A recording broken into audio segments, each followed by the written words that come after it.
بسم الله الرحمن الرحيم.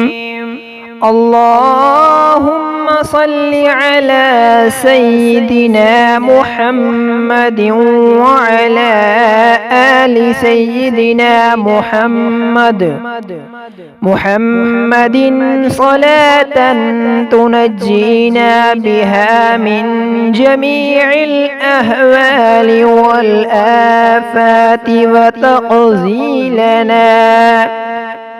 وتقضي لنا بها جميع الحاجات وتطهرنا بها من جميع السيئات وترفعنا بها عندك أعلى الدرجات وتبلغنا بها أقصى الغايات من جميع الخيرات في الحياة وبعد الممات، إنك مجيب الدعوات ورافع الدرجات ويا قاضي الحاجات ويا كافي المهمات ويا دافع البليات ويا حل المشكلات.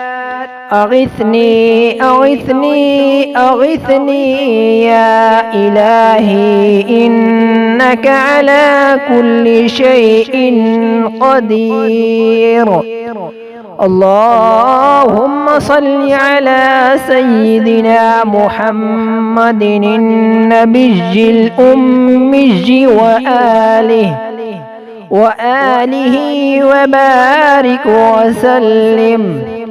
أستغفر الله الذي لا إله إلا هو الحي القيوم وأتوب إليه.